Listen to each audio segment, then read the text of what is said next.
Hey, good evening, everybody. And we are back from Mindset Explosion. And tonight I'm talking with Adam Lloyd Wellbeing, and he's coming on as a special guest to talk about nutritional mindset. So let's get Adam on, and then I'll let him introduce himself a bit more. Hey, Adam, how you doing?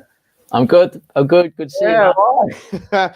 So back again. So tonight, obviously, you want to give some top tips on having a nutritional mindset. You deal a lot with young athletes as well. But you kind of felt as well coming on tonight that a lot of the tips you're going to be able to give is for everyone, especially at the moment, because me and you only seem to talk to each other in lockdown, it seems, recently. I know. That's what happens when you get a new friend in 2020. It seems ages since I met you. I know. Yeah, I know. It's mad. I know. So, obviously, when we booked this in, we weren't expecting to be locked down again with our business, and we might talk about it a little bit. I guess, again, I hate to say it, uncertain times, but our fitness, our health is so important. Of course, our nutrition is. And what are you feeling at the moment in that, in people trying to train, and especially with all this that's been going on this year? Yeah. I think people get sort of, it's a monotony, isn't there? There's a monotony to being sort of closed into your house and limited in how you can go out. And what I'm finding is I think people are trying to set targets. So trying to set particularly sort of, anyone, not just athletic types, anyone is trying to sort of set a challenge and then say, right, okay, I can focus on that. Even in this short period of, at the minute we're a 4-week lockdown. People saying, well, can I do this? Can I eat well during the lockdown? Can I get some good sleep during the lockdown? And can I come out of here feeling a little bit better than when I went in? So it's almost like a little short-term target. And, I guess that's talking about mindset and nutritional mindset. That's a really positive way of looking at this time when there's lots of things out of our control. Maybe we shrink it down and we just say, okay, can we get some good meals in? Get to bed, or not necessarily get to bed at a decent time, but get the hours of sleep in that we need, and lots of good, information out there about how that helps our mindset, how that helps us to deal with everything that's thrown at us. So yeah, that's what I'm seeing. Yeah, I guess, obviously, as we talked just before, it's an industry that, fitness, health, well-being, it's way up here. In my eyes, it's essential. And yeah, people can go out for a run, but that's not going to be for everybody. So I guess there's been that, we're all beaten a bit weathered, and we're at the other end of the year now where the nights are come quicker. We got long, it's darker longer. It's, the weather's not as great. So yeah, mindset, definitely everything. So obviously you talked about sleep there, and I quite liked how you said it, Adam, is in, yeah, it's all right getting bed early, but actually it's just make sure you get the right amount of sleep. We looked into this. I've looked into this a little bit recently. There's been some really recent studies into sleep and athletes, sleep and the footballer, I think it was, that I was looking at. And again, it's people can do it kind of different ways, and our lifestyle is such that most people work 9 to 5, or I know those lines are a bit blurred at the moment, but work 9 to 5, and therefore we go to bed at this set time. And I think there's a few things that you can kind of look at around sleep, and certainly how you're eating leading up to your sleep. And if you are someone who's having trouble sleeping or trouble getting that really restful sleep, one really simple tip is just to try and take your food intake back a little bit. So just stop the digestion by like sort of 8 o'clock if you're aiming to get to bed for sort of 10:30, something like that. Give your body a good couple hours to finish all that, get that feeling of the food in your stomach gone. And there's reasons why that is. You don't want those processes going on whilst you're trying to relax and sleep. You don't want your body working hard whilst you're trying to get restorative sleep. And maybe a sort of a sleep routine as well, that kind of helps. So I know this one always gets said, but if you can keep your phone away and if you can come off the television, you know, even maybe just 30, 40 minutes before bed, magnesium salt baths are fantastic just before bed, or even a magnesium supplement. And then just that sort of quiet time leading into to going to sleep, maybe a book or something like that. I know these are real simple things, but they work, you know, and if it means, I think also, you know, sometimes the challenge can be that somebody does it really good once. You know, you do it really good on a Tuesday, but you wake up on a Wednesday morning and you're like, well, that didn't work. You know, I feel groggy.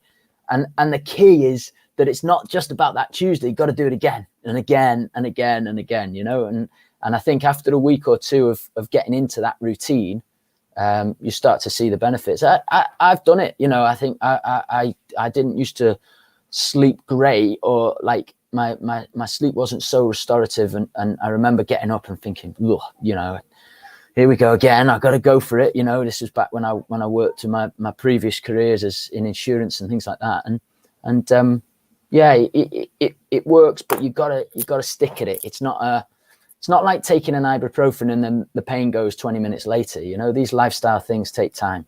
Yeah, I think sometimes we set ourselves up for failure because we're so used to getting things instantly nowadays. Most of the time, right? Absolutely. But yeah, everything got to sink in. I know you're working a lot. Are you working with professional footballers? I know you a lot with, you know. Yeah. So one of the really positive things for me in lockdown was just, you know, I guess it kind of just made me try and seek out some opportunities that were possibly there. And so started working with Cheltenham Town football team in their academy. Just, you know, what a fantastic setup down at Cheltenham, a fantastic football club, fantastic people. Working primarily with their under 18 squad at the moment. And, you know, although it's been difficult with the COVID challenge and things like that, it's not been quite so well, it's just hard to manage that, isn't it? And get it done. But yeah, so started to work with them, got going to do a presentation to some of their parents in not next week after. Met one-to-one with the lads there and just started to talk to them about this is really sort of specific sports nutrition work. You know, it's primarily the way I work is always getting people healthy first, you know, because we talk about ergogenic aids. So like we talk about supplements or something that will enhance performance. And my belief from people that have mentored me and that is that if you can get the person healthy, that's the biggest ergogenic aid they can have. You know, that's the biggest performance enhancer you can have. And so, yeah, that's what we're working at to start with. And then really getting into the intricacies of sports nutrition, which are fascinating. And obviously I would say that, but, you know, just talking carbohydrates, talking protein, talking fat, talking about micronutrients, phytonutrients. These are the things that are, you know, we talk about energy sometimes as well. And like, you know, a footballer needs those bursts of energy like that. And then it's maybe slow for a little bit and then burst of energy. And we've got to get carbohydrates in to fuel those bursts. That's what fuels those quick sort of action. But we need the micronutrients to help those chemical conversions work. This idea of how we convert energy. You know, you can't just eat. You need all the little tiny micronutrients as well as these macronutrients, and that's a fascinating one because, you know, again, when I was 16 or 17, I don't think that you know, broccoli and peas and beans weren't high on my list, you know. It's so and it's working with them and you know, doesn't have to be fancy a lot of the time. It's not always goji berries. It's, you know, it's just the normal stuff. And but yeah, I can't speak highly enough of the group down there. It's been great getting to know them over the last few months. No, that's brilliant. And I know you've, because this year I guess I feel like a lot of people's, you know, health and fitness is become a lot more of a priority. And you know, thankfully we were busy coming out the first lockdown, still as a business trying to scrape back. You know, all these things take time and managing. So it is nice to see that people are kind of appreciate that thing. And you've noticed as well that people maybe setting goals like ultras and marathons. So you're kind of doing a lot more work with those guys now. Is that right? Yeah. And again, it's like we said at the start, it's kind of people sort of maybe looking a bit longer term and seeing, all right, if there isn't that much going on at the moment, if we are going to be locked down again, and maybe there's a bit of uncertainty about going out and that type of thing. Well, maybe what I found is my clients who are seeking me out are people who are setting challenges for 2021, maybe the spring 2021, summer 2021, and and then sort of setting now as the time that they're building towards that. So setting this as saying, well, okay, like I said, often it's about eating healthier, but there's so much confusion out there, Matt, about what eating healthier means. And some people have you believe that means dropping out butter or dropping out carbohydrates or something like that, So what we're doing with these guys is actually, talking to them about what these things do in the body and why they're useful and why they're particularly useful for those people in their challenges. And one of the things about ultra marathon runners is this idea that they're maybe getting their body more used to fat burning, and so trying to manipulate the levels of carbohydrates and fat as the energy sources in the body. That's really interesting. Yeah, brilliant. By the way, guys that are watching, if you do have any questions regarding nutrition, whether it be sport or anything, please drop them in, and Adam can answer them. He's the expert tonight. But, great. No, I'm happy to. Yeah, definitely. Obviously, because you're local to Cheltenham, but you're trying to, you're expanding out. Great thing is everyone's found out what Zoom is, and now I've just found out what StreamYard is in the last couple of weeks. But so technology is, means that you can find.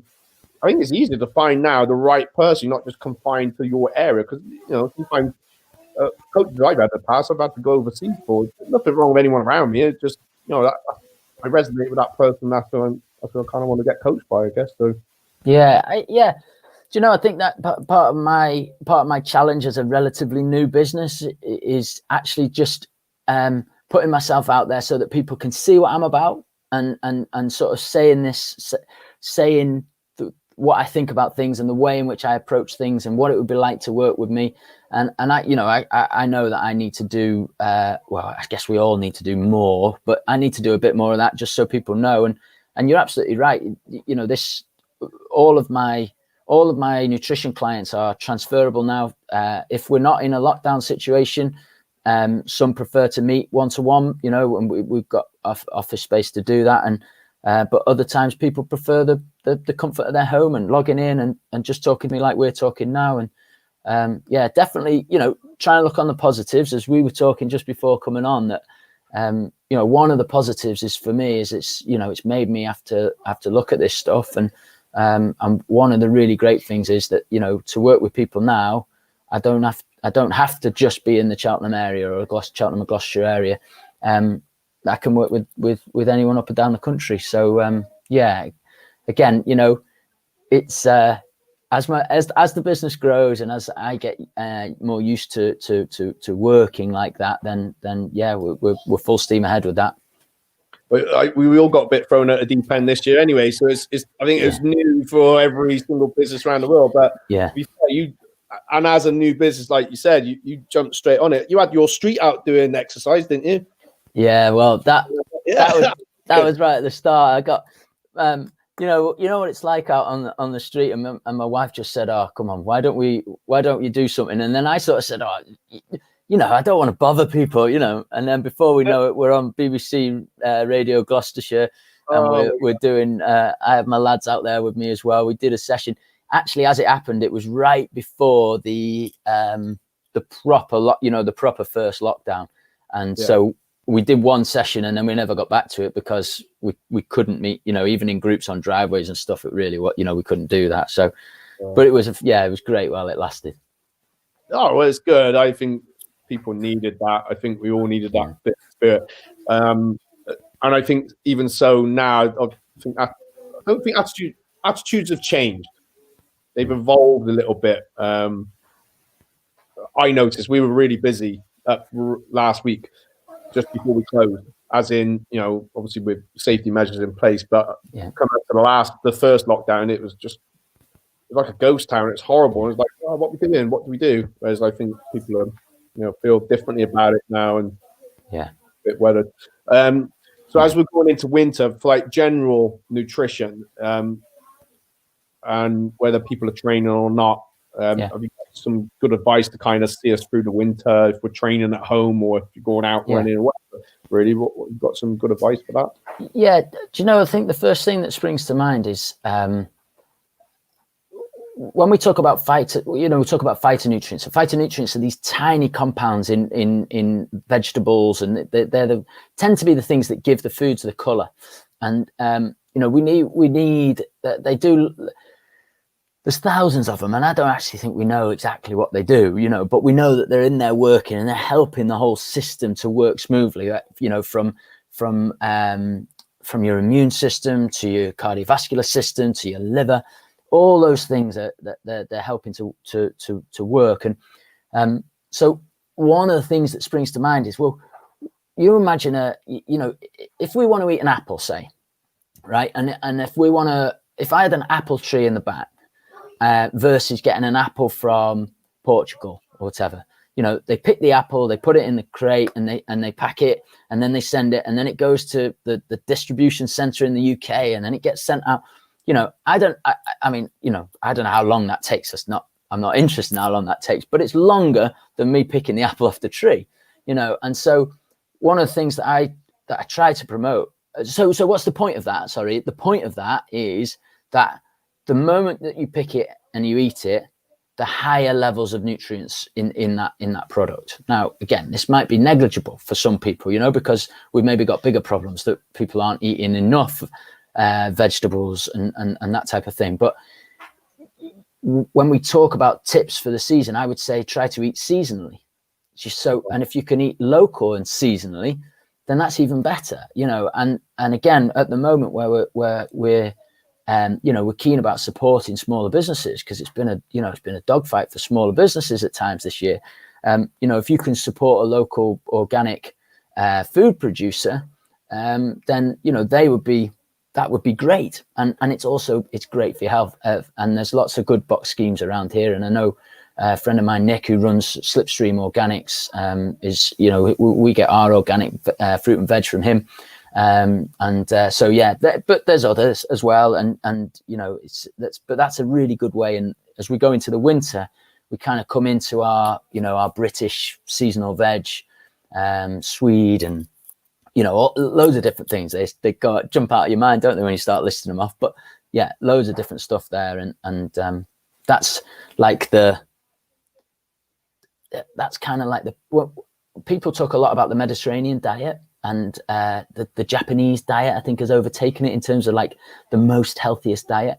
But I think you got to also remember that you want to get the food as quickly as you possibly can, because that's where it's dense in nutrients. And so maybe in this time of year the Mediterranean diet might not be so appropriate, but a traditional old sort of British way of eating might be just right. I think that within all of that, what I do see with my clients, and what we do with a client when we first get them, we do a food diary, and we do that as a 3-day food diary, and then we enter it into a analysis software that looks at their levels, macronutrients being the bigger ones, the carbohydrates, protein, and fat, but also the vitamins and minerals which are in those foods. And you get a printout, so you know where you are along the line, you know where you are against the sort of recommended daily amounts. But if you're past those, because recommended daily amounts were kind of built on disease avoidance, so maybe we want to push those up a little bit. And so that's the idea. If you can get those vegetables in, that's when you're going to be pushing on, to meet and surpass all of those micronutrient demands. And I see so many people, Matt, who just aren't doing that simple thing. And then we can draw a plate, and we can say, well, how much of the plate would would be right with vegetables, and you start to see that it's a lot, to really go. And again, my athletes that I've had that really take this seriously, they're eating a lot of vegetables, and their health benefits from it. And I know this can be controversial, because when I talk like this, I get things jumping out at me that, people talk about a meat diet, and that's, there'll be people that have lived off a meat diet and thrive. I think that when we're talking general population, and we're talking out to general population, we don't know the individual that we're dealing with specifically, then you have to say balance across the board is the way to go.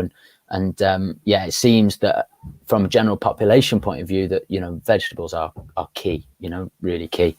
I think sometimes you can know too much about nutrition, and you can kind of tie yourselves in knots about, well, yeah, but that guy, I remember reading a case study about a triathlete who switched to keto and fat and meat and that type of thing, and they thrived on that. And I thought, maybe I should be recommending that for everyone. But the point is that not everybody thrives on that. That's not, that's a case study of one. And the challenge for everybody would be to become their own case study and work out what they thrive on. That's the challenge, I guess. That's the thing that we try and set in motion. That makes so much sense. Really. Yeah, great. It does. It makes so much sense. And a couple of things you said, I hadn't really thought about it much. So just going to go back to to the beginning of what you was talking about there, and where you said about when you pick an apple, say off a tree, and the longer it takes to get to your mouth, you're losing all that stuff. Like subconsciously, I think I had thought about it, but not really. I can't say where I was, but I went in one of the supermarkets the other day and went to get some apples, and the date on there, I think there was still a week left on it, but one of them was rotten in there. It just so in a way it started to rot as soon as you start picking up. It makes so much sense. And same with anyone that's homegrown this year. Oh my gosh, wow. Yeah.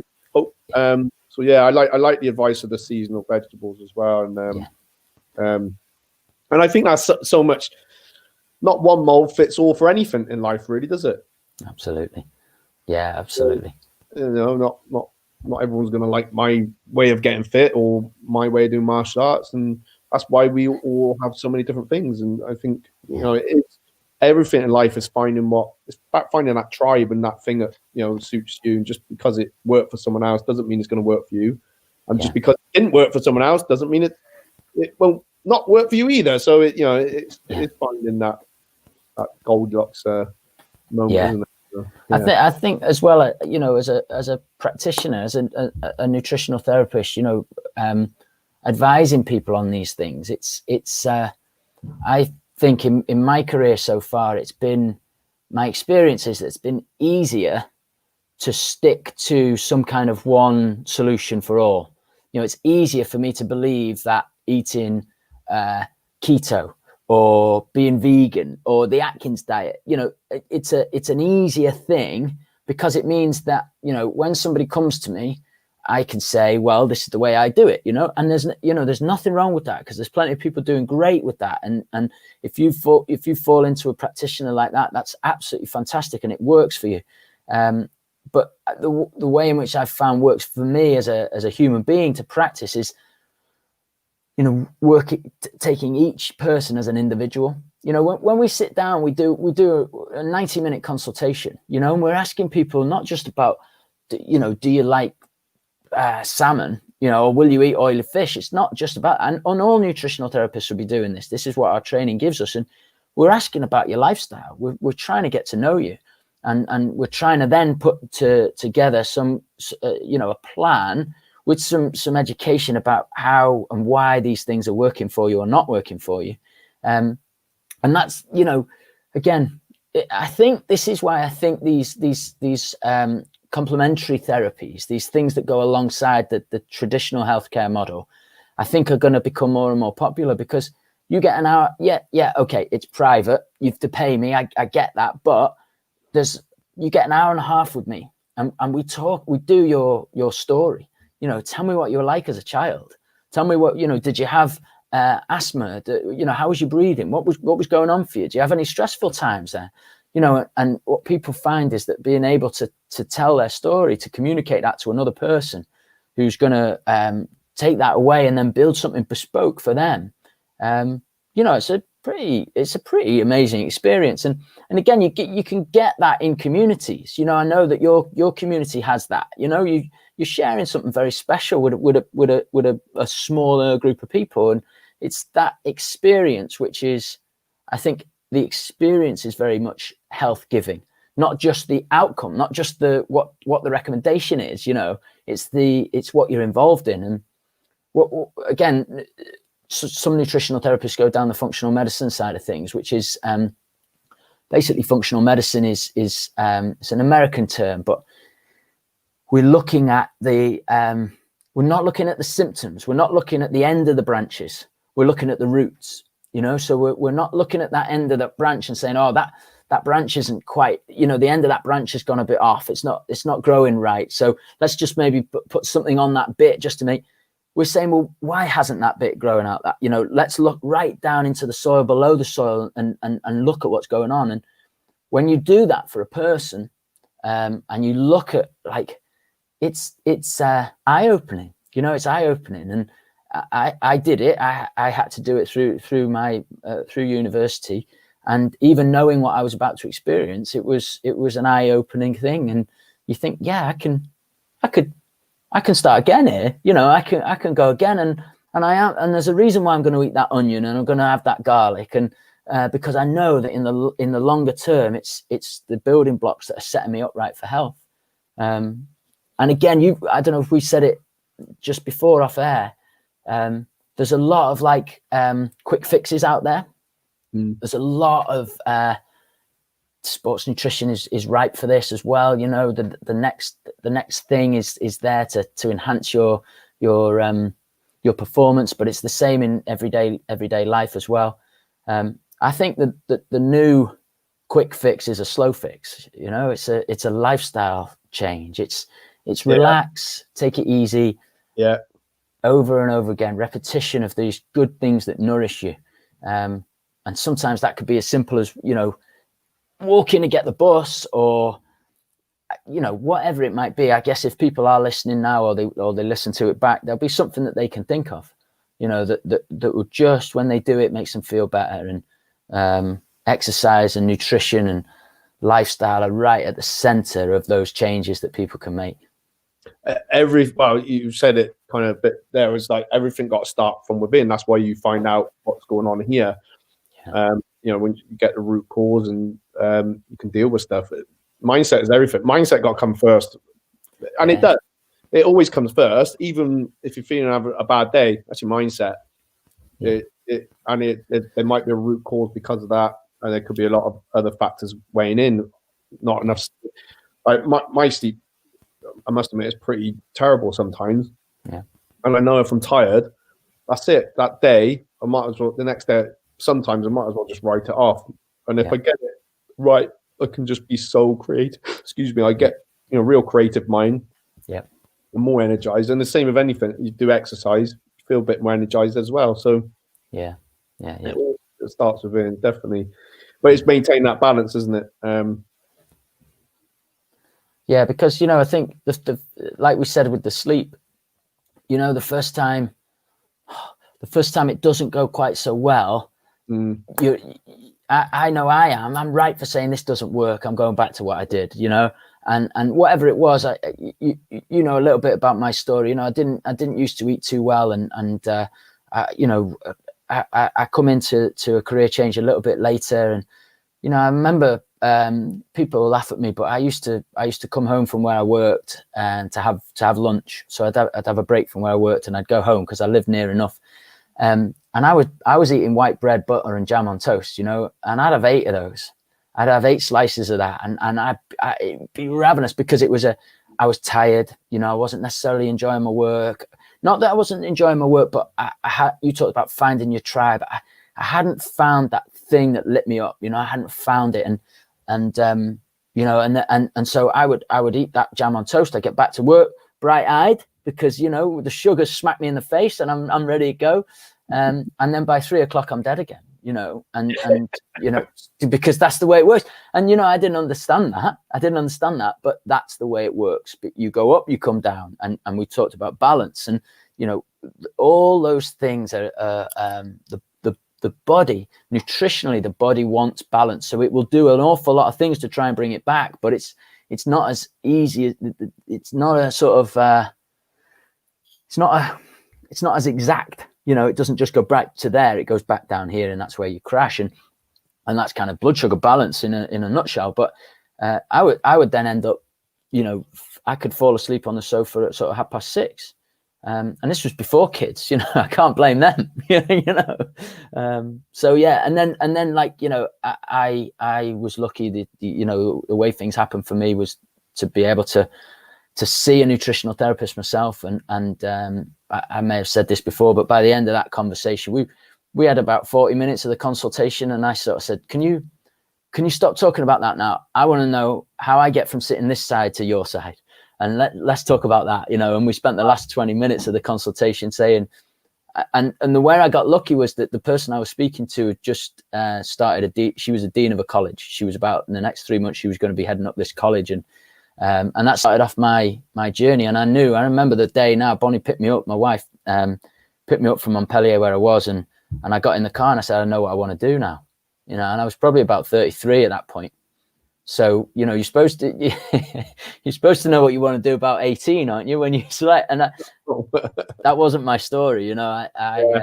It took to 33. But only a little bit older than when I was. I think when I changed my career, I was an engineer. I've seen the pictures. Yeah. I got the date wrong. I can't believe it. Did you? Yeah, I was there 96 to 2015. And I didn't even think about it, which would have made like 5 years ago I left there. Yeah. And someone said, well, that's not right. I got a black belt with you in 2011. It's 2005 I left. So I don't even know how I did. My memory's generally quite good, but recently, the old age. But I don't think you do know what you want to do when you're younger. Some people do, and they're like, "Oh, that's what I'm doing." But I just had I'll just do this. I picked something out of a hat, basically, and I wasn't happy.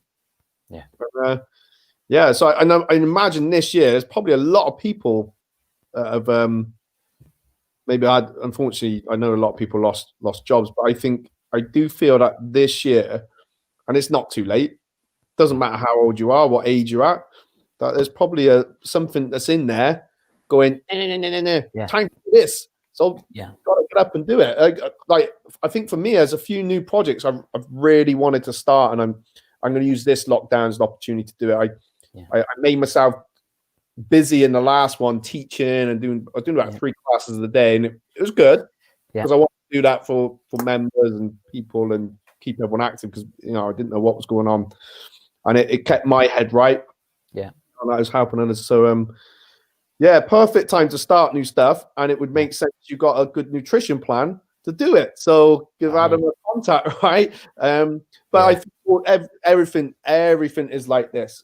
You know, we it's like all the businesses need each other. You know, we all need to survive. We all, and just like in ourselves, we need our mindset right. We need our health, our fitness right. If something's out of balance, just it's like a domino effect, isn't it? Yeah, really. So and you know, it's I think from you know, we share that experience of perhaps being in the wrong industry. I remember thinking at the time, my kids were young, 3 and 1 at the time that I decided to change, and I remember thinking, well, you know, hold on a minute, you know, I brought 2 lives into this world. Maybe it's my responsibility just to stick it out, you know, 9 to 5, run it down, and just care and provide. And so, you know, I think there is some balance, because I think there is some value in all right, so I can feel myself getting very quick to say, you got to find your passion, you got to go after it, you know, and actually sometimes, you know, that change of career to find what you really love, someone might have been more, I can't think of the right word, honorable or more humble, and said, well, hold on, I got to provide over here. And it's not just about me. So, there is, again, there's levels of this stuff, isn't there? And again, we talk about balance, but it is that kind of sometimes, because I would quite happily, go on about that and say, because my experience was such that I wasn't a good father when I was in the world that I didn't want to be in. I couldn't work out why life didn't click for me, you know? Yeah. So what I really needed to change that, Yeah. But not everyone is going to have that experience. So sometimes it's, it might be, it's just sticking in for your family. It's the right thing to do. Or, but once I did find what I wanted to do, and I noticed the difference, because, I was in insurance, and there's some qualifications you can get in insurance, and I really struggled to work on those qualifications after hours, so I would do my work, and then I would really, really struggle, and I'd say, I'll do it tomorrow. That was just my story. When I found nutrition and fitness, I was working in the evening gladly, Now my sort of idea, I think to myself, if you had some downtime, what would you do? I'm researching exercise physiology. I'm researching how carbohydrates are metabolized. That's because I found what I wanted to do, and that's just like lucky, and also a little bit of grit and sticking in there. Luck. No, I don't think it's luck. Okay. You are just so passionate.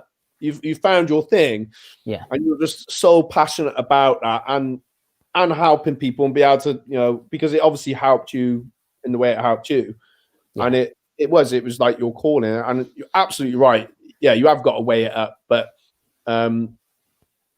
if I mean, personally, I say, if something's at someone's head, you owe it to yourself just to go for it, because if you're that passionate about it, but I think if you understood why. So, and I bet it's the same with nutrition. So why do you want to change your diet? Why do you want to do this? As soon as you got that, that's it. You're flying. Because you know why? You can do pretty much, because it's not going to be easy. Of course not. You had to give up your evenings to get that right. But if why was wrong, because the why was obviously wrong for your being in qualifications and insurance, and the why for me, I wouldn't have done extra studying after what I did for engineering. It would have been all wrong, and I would have failed.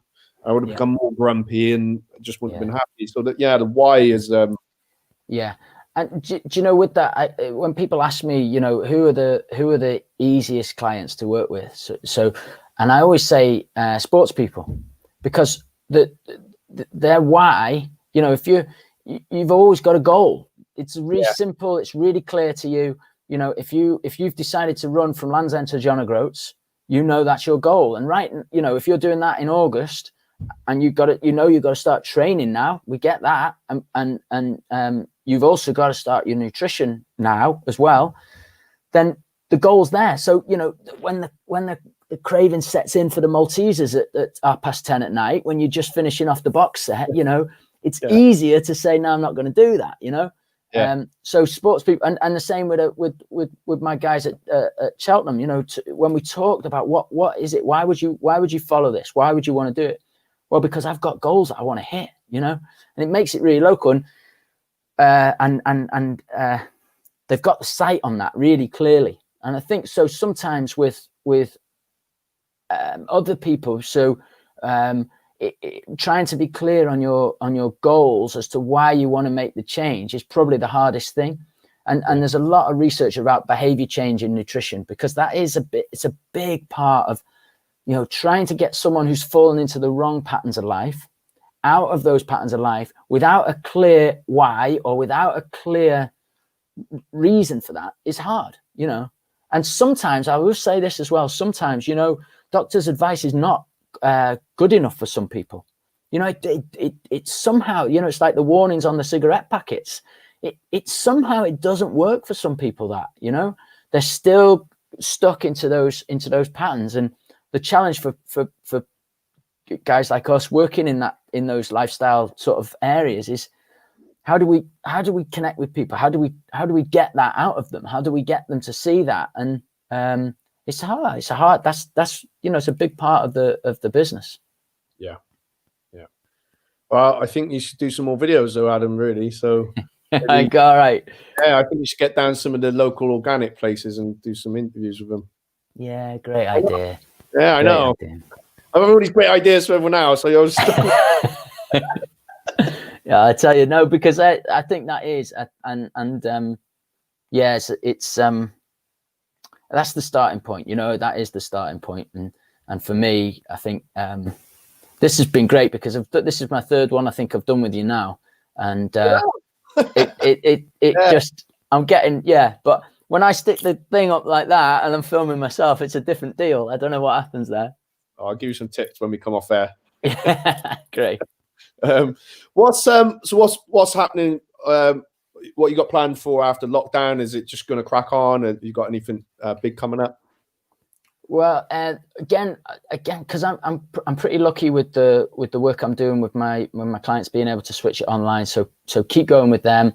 I've got some clients doing some fantastic work. There's a client raising money for Parkinson's UK, Neil Russell, who's running Land's End to John O'Groats. He's just doing fantastic work. I've got another client who's cycling Land's End John O'Groats. I've got lots of people with ultra marathon targets, and which is great. And then obviously, hopefully, the work with the football team as well, and down at Cheltenham, just continuing that. I want to try and get. There's just we talked again before, it's just some beautiful scenery around Cheltenham, and we're in this we're in the bowl, and you get out around the top of that bowl and running up there. It's great. So I'd like to try and get my UK athletics qualifications and try and do some run coaching with people, which I think would be great, but that's down the line, actually the main thing, Matt, is I'm finishing I'm doing my dissertation project. So that I'm back at uni next week. So back at the Uni of Worcester, I've got to do research methods. So I'm doing that module first, and then on to hopefully doing some research around the anti-inflammatory diet and how that's going to enhance performance in athletes, and how that relates to injury and injury recovery, and sort of heart rate variability. So some fascinating topics which I'm just getting my head around at the minute. So that's my sort of big challenge for out of this lockdown, really. Oh, brilliant. And you've done some real good blogs recently, so it's on your website, is that right? Yeah, adamlloydwellbeing.com. So again, trying to get more of those out, and people check it out. It'd be great. It's I've got some stuff on immunity in there, and some stuff on how to eat for as an athlete. My most recent one is some top tips for youth athletes as well. All related, all backed up by research. So, it's not just, I try and back everything up with the research and also with my experience. So, if people want to go check that out, that'd be great. Brilliant. Well, guys, thanks for watching. I think we're going to finish up, but please share Adam's stuff. He's worked so hard to build this up, and, we've all been through rough times, and he's managed to crack it through, same as all this for this lockdown, but some great stuff on his site. Very knowledgeable, genuine guy, and I know he's got your back basically. So all right, guys. Right. Adam, I'll speak to you in just a bit. Thank you for watching, everybody. All right, I'll see you next week. Have a great week, and if you've got any questions, drop them in here or drop Adam a private message. Is that okay? That's fine by me. Yeah. We'll get on it. See you later. Bye.